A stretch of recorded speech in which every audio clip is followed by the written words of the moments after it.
اللي بموت خسر قلوبنا طايتنا الحية والسب في الأوين فيك الآنا بيشبالك مالأوما نكسبون ببها سلطناتك بلاتميم.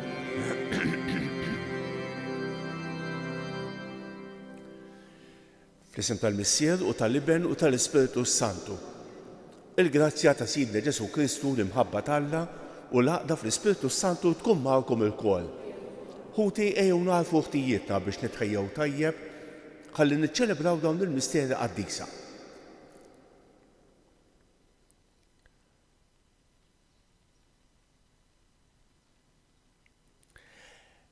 Qegħdin fi żmien tan-novena bi preparazzjoni għal festa għas-solennità ta' Għid il-50, qegħdin fin-novena tal-Ispiritu Santu llum is-17 tax-xahar, ħafna nsar jiftakru f'San Ġusepp, se nofru dan is-sagrifiċċju tal-quddiesa għal ruħ French tal-Qalb. Int ħarin bil-bosta ma' kull min isejjaħlek mulej ħniena. Int kollok tieba mal-midin bejn Kristu ħniena. Int avukat tagħna qudiem il-Missier mulej ħniena. Iħenna lina Alla li jista' kollox jaħfrilna dnubietna u jwassalna għal ħajja ta' dejjem. Nitolbu. U Alla ħanin li tista' kollox, għamil l-Ispiritu Santu jiġi għammal fina u jagħmilna tempju tal-glorja tiegħu. Bibnek Ġesu Kristu siedna li hu Alla u miegħek jgħix u jisaltan flimkien mal-Ispiritu Santu għal dejjem ta' dejjem.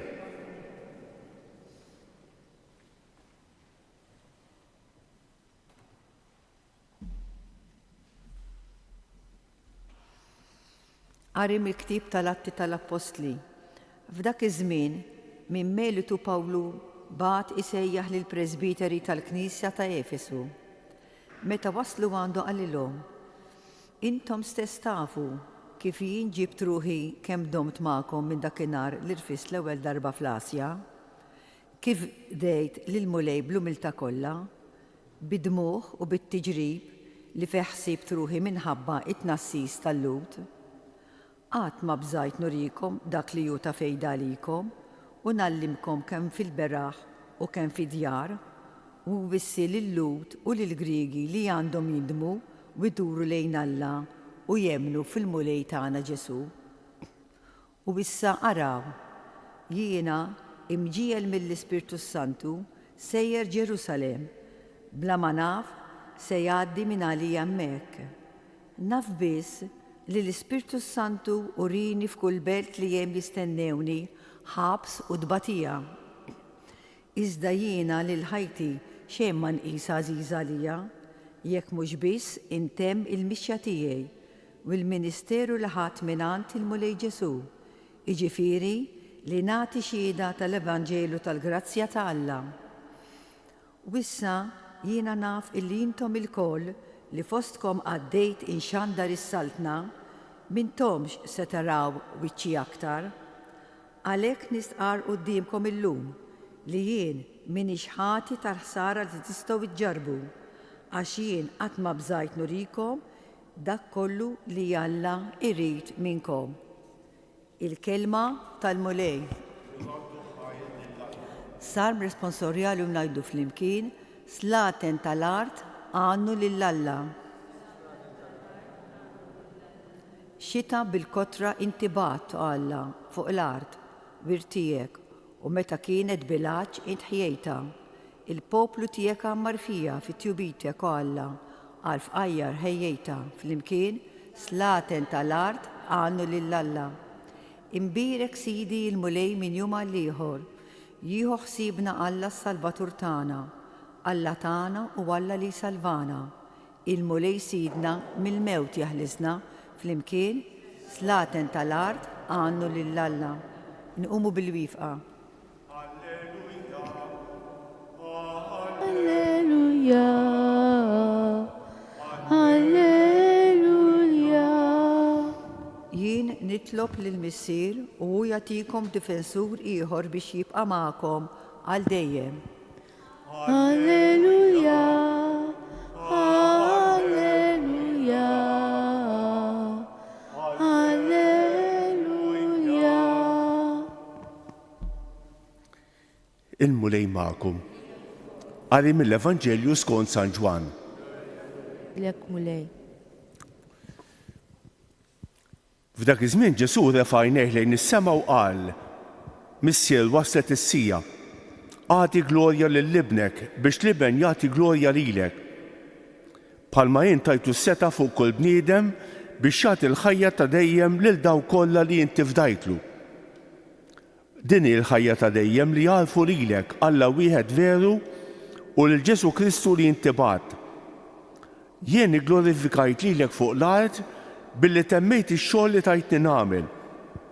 U issa Missier igglorifika lili għandek bil-glorja li kelli miegħek qabel ma kienet id-dinja. Jien għarraft ismek lill-bnedmejn li inti tajtni mid-dinja. Kienu tiegħek u inti tajthom lili u huma ħarsu kelmtek. Issa jafu li dak kollu li tajtni ġej minnek. Għaliex il-kliem li inti tajt lili jiena tajtu lilhom. U huma laqgħuh u għarfu ta' bilħaq li jiena ħriġt minnek u emnu li inti bagħtni. Jiena għal-jom nitlob, ma nitlobx għad-dinja, imma għal dawk li inti tajtni, għaliex huma tiegħek. U dak kollu li hu tiegħi huwa tiegħek. U dak li hu tiegħek huwa tiegħi. U jien igglorifikat permezz tagħhom. U jien m'għadniex aktar fid-dinja, iżda huma għadhom fid-dinja u jiena ġej għandek. Il-kelma tal-mulej tifħir lilek Kristu.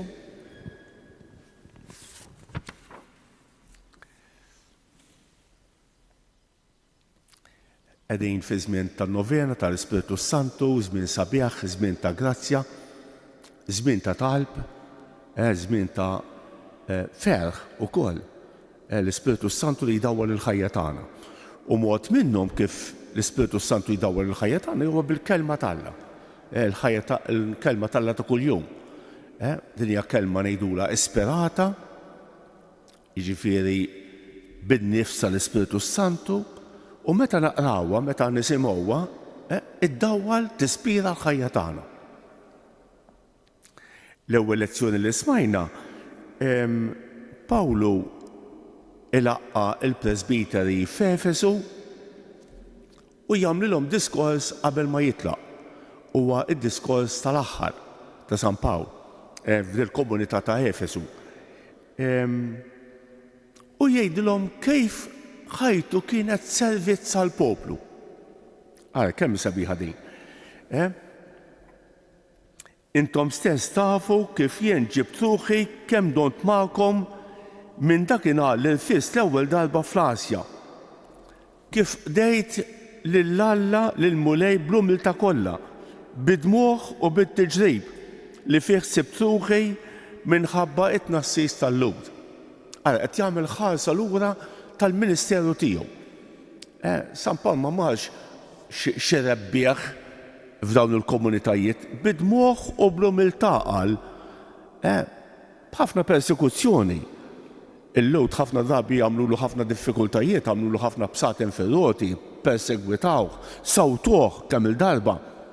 Tajjeb, din kienet l-evanġelizzazzjoni ta' Pawlu. U lill-Efesi qed jgħidulhom isma' jiena għamilt dan is-servizz lejkom bid-dmugħ u bl-umiltà. San Pawl jagħmel differenza bejn l-umiltà u t-timidezza. Tkun umli hija ħaġa, tkun timidu huwa ħaġa oħra. San Pawl kien umli imma ma kienx timidu. Fil-fatt jgħidilhom il-dawn, jiena għedtilkom dak kollu li jispirani Alla. Ma ħbejtilkom xejn. Jgħidhom xi daħtejn f'dis-silta tal-lum. Imbagħad jgħidilhom ukoll li l-ħajja tiegħu hija mmexxija mill-Ispiritu Santu. Waraw jiena qiegħed mill-Ispiritu sejjer Ġerusalemm bla ma naf fejn se ngħaddi għalija hemmhekk. Naf biss li l-Ispiritu Santu urini f'kull belt li hemm jistennewni ħabs u tbatija. Iżda jien li l-ħajti xemma nqisha għażiża għalija jekk mhux biex intemm il-mixja tiegħi u l-ministeru li fdali. Kemm sabiħa din. Il-ħajja ta' San Pawl hija mmexxija, ikkontrollata, imdawla mill-Ispiritu Santu. Fl-aħħar net jgħidhom intom se taraw wiċċi aktar għalhekk nistqal qudiemkom illum li m'iniex ħati tal-ħsara li tistgħu iġġalbu. Għax jien ara qatt ma bżajt nurikom dak kollu li Alla irrid minnkom li kelli ngħidilkom għedtulkom. Ara l-kuraġġ ta' Pawlu. Le mhux timidu, umli imma mhux timidu. Is-silta tal-Vanġelu tal-lum. Illum nibdew naqraw siltiet dik ngħidula talba Ewkaristika ta' Ġesu, talba saċerdotali ta' Ġesu, kapitlu 17, fejn jitkellem ħafna fuq il-glorja. Ġesu jitkellem fuq il-glorja. X'qed jgħid Ġesu? Ġesu jaf li l-ħajja tiegħu hija l-glorifikazzjoni tal-Missier. Kull ma għamel Ġesu kien biex jagħti glorja lill-Missier. U issa qed iħares lejn il-mument tal-kruċifissjoni tiegħu fuq is-salib u anki hemmhekk se jkun mument ta' glorja. Ġesu, ara, dak li jagħmel Ġesu, il-pritki li jagħmel, il-mirakli li jagħmel, il-komunità li waqqaf tal-Apostli u maturija tal-glorja ta' Alla. Grazzi mulej. Jiena rraft ismek lill-bnedmin li inti tajtni mid-dinja. Kienu tiegħek u inti tajthom lili u huma ħarsu kelmtek. Hija l-glorja ta' Alla. Jiena għalihom nitlob ma nitlobx għad-dinja. Ġesu interessanti din. Ġesu x-xogħol tiegħu taf x'inhu li jitlob għall-bnedmin, li jitlob għalina, li jindaħal għalina quddiem il-Missier. Ara, biex aħna nkunu il-glorja ta' Ġesu Kristu. Tolbu l-mulej illum biex jagħtina id-dawl ħalli dak li nagħmlu ħas-servizz ta' Alla. Tagħmel x'tagħmel. Qed taqdi lil Alla. Għamlu bil-ferħ, għamlu bl-umiltà, għamlu imma wkoll b'sodezza, fermezza.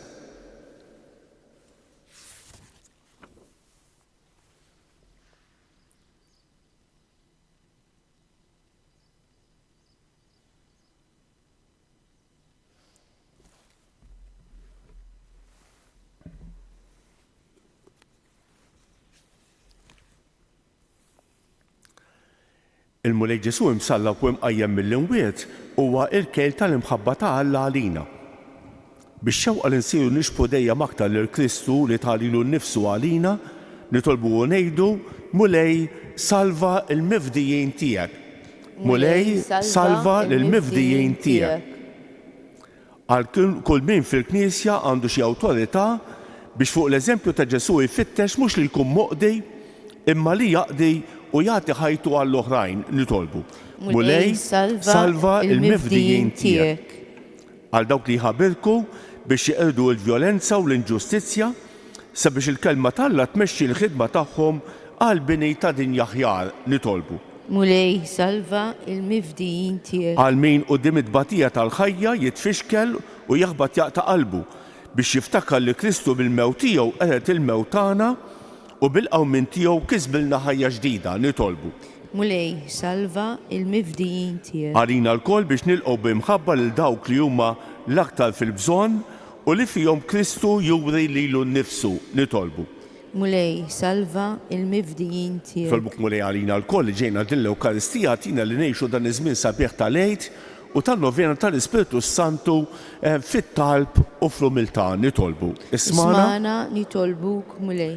nitolbu għal dawk kollha li se niltaqgħu magħhom illum, għal dawk li għallunna biex nitolbu għalihom jew għednihom it-talb tagħna, nitolbu għal dawk li għaddin minn momenti diffiċli fil-ħajja biex ma jaqtgħux qalbhom imma jafdaw fejk, nitolbu għal morda kemm dawk li jinsabu fl-isptarijiet, kif ukoll dawk li jinsabu fid-djarhom, dawk li se jagħmlu xi intervent illum, u għal dawk li jduru bihom nitolbu. Ismana nitolbuk mulej. Nitolbuk mulej għal paċi fid-dinja, ħenna għalina u għatina l-paċi li tant għandna bżonn nitolbu. Ismana nitolbuk mulej. Nitolbuk għall-istudenti li f'dawn il-ġranet tirċievu l-ewwel ta' qalbina jew il-griżma tal-isqof u nitolbu għall-ġenituri tagħhom nitolbu. Ismana nitolbuk Nhar mulej. il-ġimgħa wkoll żewġ djakni fid-djoċesi tagħna se jsiru saċerdoti nitolbu għalihom Marlon Bajjada mill-Parroċċja ta' Kelċem u Samuel Aquilino mill-Parroċċja ta' San Ġorġ se jsiru assisejn nitolbu għalihom biex il-mulej jagħtihom l-ispirtu tiegħu u nitolbu għal aktar vokazzjonijiet saċerdotali, reliġjużi u missjonarji nitolbu. Ismana nitolbuk mulej. Nitolbu għal-ruħ French tal-Alb, nitolbu wkoll għall-erbieħ tal-qrabatna, tal-benefatturi tagħna biex tinsaħħtijithom kollha u twassalhom fid-dawl u lena ta' dejjem nitolbu. Ismana nitolbuk mulej. U Alla inti